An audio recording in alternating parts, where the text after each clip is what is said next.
Hello everyone, welcome to my YouTube channel K8H Learning Zone। आज हमारी spoken English का 5th day है। इसमें आज हम एस के उच्चारण के नियम, जिसमें एस को स, ज और श से हम यूज़ करते हैं, वो कैसे है, उसका क्या नियम है, कौन सा कब लगता है, और कुछ सेंटेंसेस जो हमारे डेली रूटीन में यूज़ होते हैं, आज की क्लास में हम वही करेंगे। तो क्लास शुरू करने से पहले आप वीडियो को लाइक, शेयर एंड सब्सक्राइब जरूर कर दें, ताकि इस वीडियो को पूरा देश देख सके और वीडियो का ज़्यादा से ज़्यादा लोग फ़ायदा उठा सकें। हमारा टारगेट है कि सभी लोग इंग्लिश सीखें और इंग्लिश बोलें, ताकि उन्हें फ्यूचर में इंग्लिश से रिलेटेड कोई भी दिक्कत ना आए। तो आज की क्लास हम शुरू करते हैं एस के उच्चारण के नियम से। एस के उच्चारण के नियम है, जो एस के उच्चारण है वो 3 टाइप से होते हैं। पहला स, दूसरा ज और फिर श। तो पहला क्या है, शब्द के अंत में अगर बीई, जी या जीजी या जीई या आईई या डबल ई या वाई, इनमें से कोई भी एक शब्द आता है तो इनके बाद जो एस लगता है तब हम उसका प्रोनाउंसिएशन करेंगे ज होगा उसका। तो इसके कुछ एग्जाम्पल देखिए, जैसे ट्राइब्स, TRIBES। अब देखिए BE आ गया यहाँ पर और उसके बाद तुरंत बाद S आ रहा है, तो ये बन गया ट्राइब्स। ट्राइब्स होता है जातियां, ठीक है। तो इसका हम प्रोनाउंसिएशन S का कैसे करेंगे, ज के रूप में करेंगे। ऐसे ही टॉयज, टॉयज Y आ गया है तो Y के बाद S आ रहा है, तो जब भी Y के बाद S आएगा तो उसका प्रोनाउंसिएशन S वाला ज के रूप में होगा। टॉयज, टॉयज मीन्स खिलौने। ऐसे ही रुपीज, डबल ई आ गया, डबल ई के बाद S लगा हुआ है तो इसका भी हम ज के रूप में प्रोनाउंसिएशन करेंगे, रुपीज। ऐसे ही स्टोरीज, स्टोरीज ज, ठीक है। तो उसके बाद नेक्स्ट देखिए, किसी शब्द के अंत में अगर F, P, PE, TE ऐसे वर्ण आते हैं तो उनके बाद अगर S लगता है तो उसका हम स ही बोलेंगे। जैसे लिप्स, P आ गया, P के बाद S, लिप्स। ऐसे ही काइट्स, काइट्स, काइट्स स आ रहा है, TE के बाद S आ रहा है तो काइट्स, तो इसका हम स ही करेंगे। जोक्स, जोक्स, KES, जोक्स, ठीक है। तो इसका हम क्या करेंगे, स ही करेंगे। शिप्स, P आ रहा है, P में हम S का ही प्रोनाउंसिएशन करेंगे, ठीक है।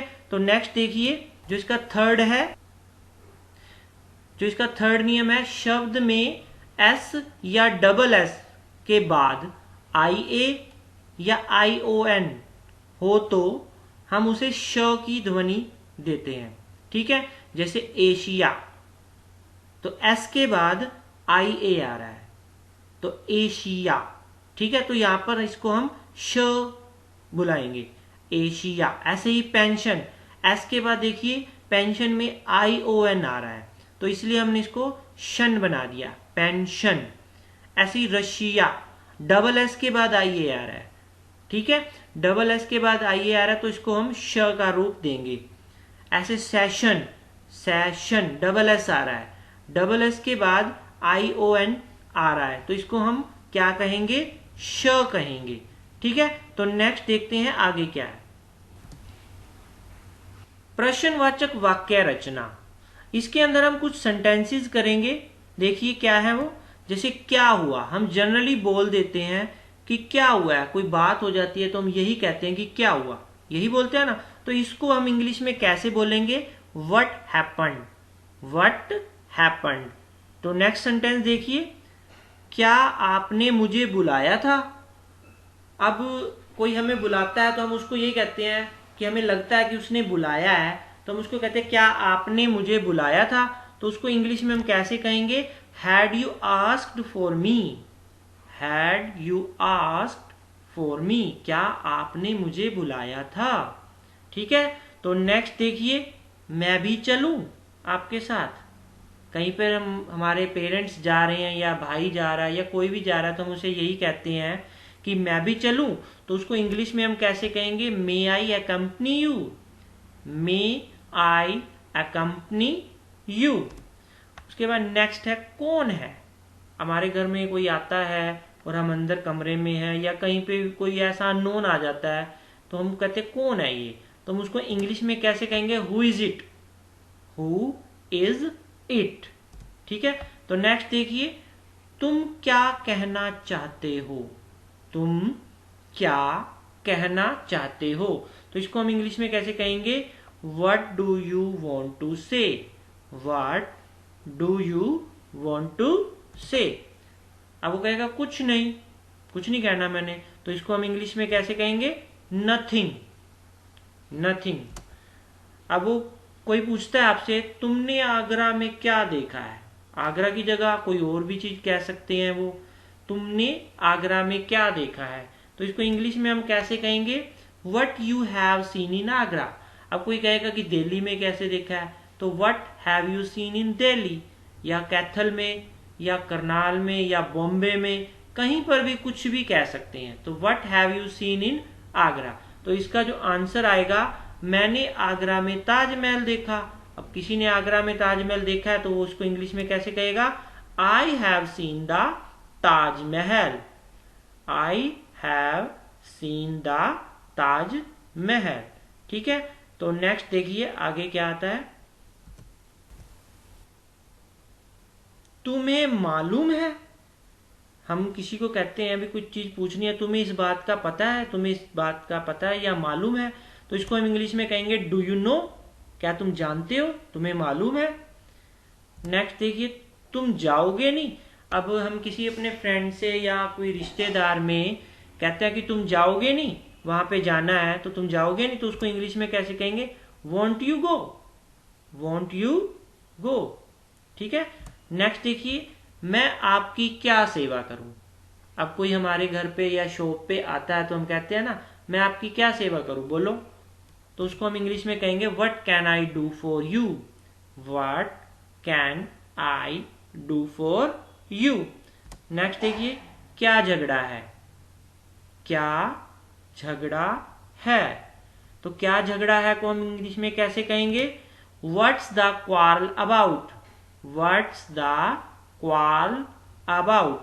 जैसे कोई झगड़ा हो जाता है, कोई बात हो जाती है तो हम कहते हैं ना भी क्या बात होगी, क्या झगड़ा हो रहा था, तो हम कहेंगे व्हाट्स द क्वारल अबाउट। हम झगड़े के बारे में बात कर रहे हैं तो क्वारल अबाउट। नेक्स्ट देखिए, क्या आज छुट्टी है, इसको इंग्लिश में क्या कहेंगे? Is it holiday today. एक काम करोगे, हम किसी को कहते हैं ना एक काम करोगे मेरा, तो उसको इंग्लिश में हम कैसे कहेंगे? उसको कहेंगे will you do one thing, will you do one thing. अब नेक्स्ट देखिए, क्या मामला है, कोई बात हो जाती है तो हम कहते हैं ना क्या मैटर है, क्या मामला है, तो उसको इंग्लिश में कहेंगे what's the matter, what is the matter. Next देखिए, क्या कारण है। अब कोई बात हो जाती है तो कहते हैं ना क्या कारण है इस बात के पीछे, तो उसको हम इंग्लिश में क्या कहेंगे?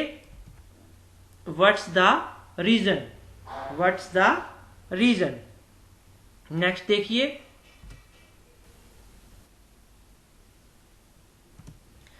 कितना वक्त लगेगा। अब इसको इंग्लिश में हम कैसे बोलेंगे कितना वक्त लगेगा को? How long will it take.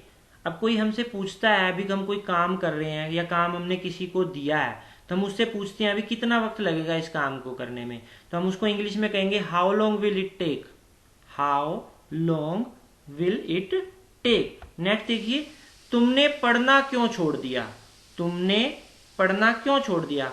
अब हम किसी से पूछते हैं भी किसी ने पढ़ाई छोड़ दी है तो हम उसको क्या कहेंगे इंग्लिश में?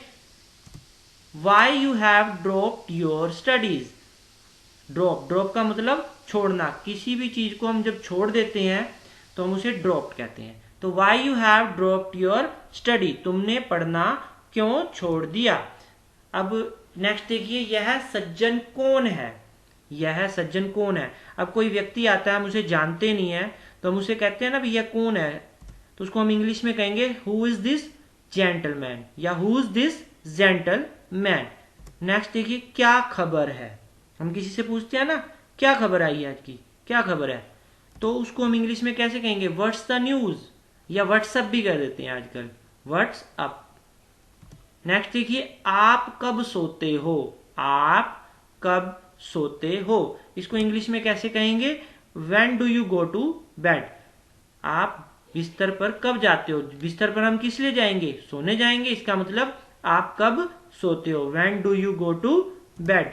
नेक्स्ट देखिए, शुरू करें, अब हमने कोई काम शुरू करना है तो हम कहते हैं ना, आओ इसे शुरू करें, तो इसको इंग्लिश में कहेंगे shall we begin, shall we begin. Next देखिए, आप नाराज हैं क्या, कहते हैं ना हम, आप नाराज है, कोई हमसे नाराज होता है किसी बात पर तो हम उसे कहते हैं आप नाराज हैं क्या, तो कहते हैं are you angry, are you angry. बाल बच्चे अच्छे हैं ना, अब हम किसी के घर जाते हैं या कोई रास्ते में मिल जाता है तो हम उसे कहते हैं बाल बच्चे अच्छे हैं ना, आपके घर में सब ठीक है ना, ऐसे पूछते हैं ना, तो उसको हम इंग्लिश में कैसे कहेंगे, how is the family, how is the family. ठीक है, तो ये थे कुछ सेंटेंसेस जो हमने सीखे अपने डेली रूटीन लाइफ से रिलेटेड। हमारी अगली वीडियो में इससे भी इंप्रेसिव सेंटेंस को हम यूज करेंगे और अपनी इंग्लिश स्पीकिंग को बेटर और बेस्ट बनाएंगे। तो मेरी वीडियो अगर अच्छी लगी हो आपको तो please like share and subscribe जरूर कर दें। Thank you.